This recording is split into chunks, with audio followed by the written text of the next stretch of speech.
అన్నమయ్య జిల్లా లక్కిరెడ్డిపల్లె ఎంపీపీ సుదర్శన్ రెడ్డిని పోలీసులు ఆయన నివాసంలో అరెస్ట్ చేశారు. 2024 సార్వత్రిక ఎన్నికల ప్రచారంలో భాగంగా బాణసంచాలు పేల్చడంతో అగ్రహారంకి చెందిన మండల లోకేష్ ప్రమాదానికి గురయ్యాడు.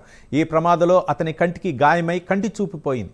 ఈ నెల 11న లోకేష్ మానవ హక్కుల కమిషన్కు ఫిర్యాదు చేశాడు. దీనిపై విచారించిన కమిషన్ బాధితుడికి న్యాయం చేయాలని లక్కిరెడ్డిపల్లె పోలీసులను ఆదేశించింది. ఇందులో భాగంగా ఎంపీపీ సుదర్శన్ రెడ్డి, మాజీ ఎమ్మెల్యేలు గడికోట శ్రీకాంత్ రెడ్డి, రమేష్ రెడ్డితో పాటు మొత్తం 19 మందిపై పోలీసులు కేసు నమోదు చేశారు. ఇందులో భాగంగా ఎంపీపీ సుదర్శన్ రెడ్డిని అరెస్ట్ చేశారు. దీనిపై మరిన్ని వివరాలు మా కరెస్పాండెంట్ సుధీర్ ఫోన్ లైన్లో అందిస్తారు. సుధీర్.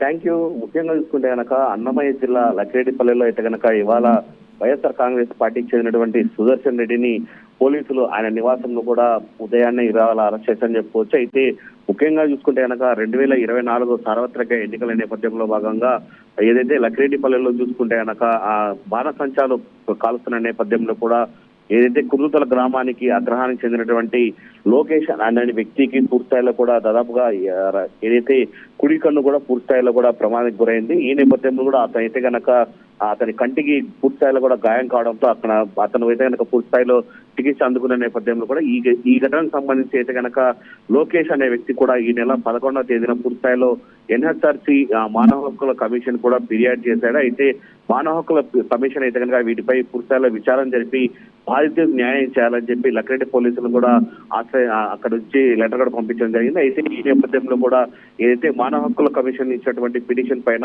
ఇవాళ అయితే కనుక ఏదైతే అప్పుడు జరిగిన ఘటన పైన కూడా ఎంపీపీ అయినటువంటి సుదర్శన్ రెడ్డిని ఇవాళ ఆయన ఇంట్లో అయితే కనుక పోలీసులు అరెస్ట్ చేయడం జరిగింది. అయితే ఇందులో భాగంగా మనం చూసుకుంటే కనుక ఇదే కేసుకు సంబంధించి దాదాపుగా 19 మంది పై కూడా కేసు నమోదు చేయడం జరిగింది. అయితే ఈ ఘటనలో మనం చూసుకుంటే కనుక రాయచోటి ఎమ్మెల్యే గడికోట శ్రీకాంత్ రెడ్డి కావచ్చు, అలాగే ఇటీవల మనం చూసుకుంటే కనుక లక్కిరెడ్డిపల్లికి చెందినటువంటి రమేష్ కుమార్ రెడ్డి, అలాగే కొంతమంది వైఎస్ఆర్ కాంగ్రెస్ పార్టీ శ్రేణులపై కూడా అయితే కనుక పోలీసులు కేసు నమోదు చేయడం జరిగింది. ఇందులో భాగంగా అయితే కనుక ఎంపీపీ సుదర్శన్ రెడ్డిని అరెస్ట్ చేయడం జరిగింది. మరికొద్ది మందిని అరెస్ట్ చేసేందుకు ఇప్పటికే రంగం సిద్ధమని చెప్పుకోవచ్చు. మరో పక్క చూసుకుంటే కనుక ఇప్పటికే అటు ఈ కేసులో గండికోట శ్రీకాంత్ రెడ్డి మరియు అలాగే లక్కిరెడ్డిపల్లికి చెందినటువంటి రమేష్ కుమార్ రెడ్డి కూడా వీళ్ళని కూడా అరెస్ట్ చేసే అవకాశాలు కూడా పెద్ద ఎత్తున కనబడుతున్నాయని మనమైతే చెప్పుకోవచ్చు.